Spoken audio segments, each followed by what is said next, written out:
नमस्कार दोस्तों, मैं नरेश पायल आप सभी को अंतर्राष्ट्रीय योग दिवस की शुभकामनाएं देता हूं।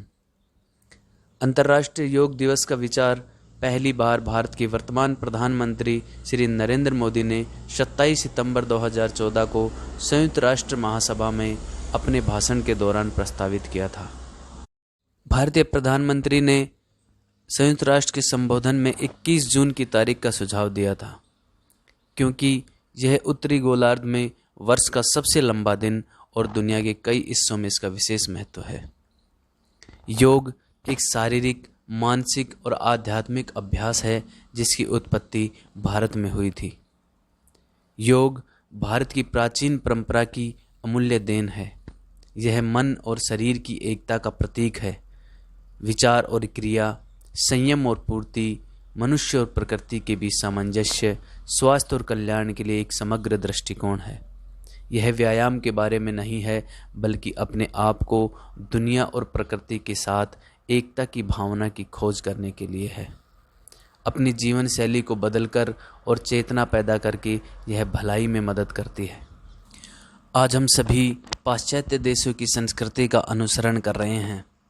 हमारे देश में विदेशी खान पान जैसे बर्गर, पिज्ज़ा, चाउमीन, तला भुना खाना, कोल्ड ड्रिंक्स, पैकेट फूड्स का प्रचलन बहुत अधिक बढ़ गया है। इसके अतिरिक्त बाहर रेस्टोरेंट्स में खाने का चलन तेज़ी से बढ़ गया है। अधिक मसालेदार और तला भुना भोजन करके लोग बीमारियों और मोटापे का शिकार हो रहे हैं। अब तो बच्चों को युवावस्था में भी अनेक तरह की बीमारियां होने लगी हैं। हमारी जीवन शैली बिल्कुल भी नियमित नहीं रह गई है। खाने सोने का कोई निश्चित समय नहीं है। इस वजह से आज का युवा बीमारियों का कुछ अधिक ही शिकार हो रहा है। इसलिए योग उपचार के सर्वाधिक शक्तिशाली औषधि रहित तंत्रों में से एक है।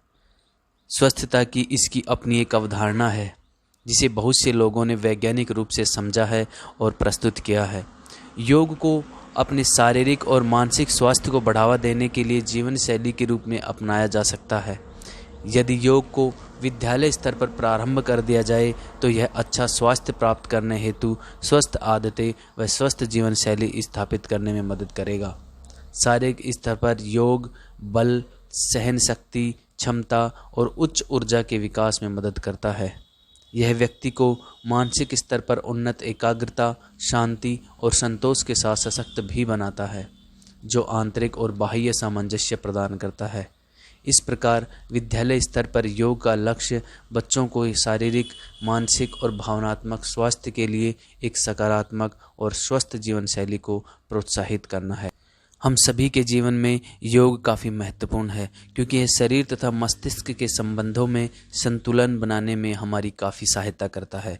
यह एक प्रकार का व्यायाम है। इसके नियमित अभ्यास के द्वारा हम शारीरिक और मानसिक रूप से स्वस्थ रह सकते हैं। योग कला की उत्पत्ति प्राचीन भारत में हुई थी।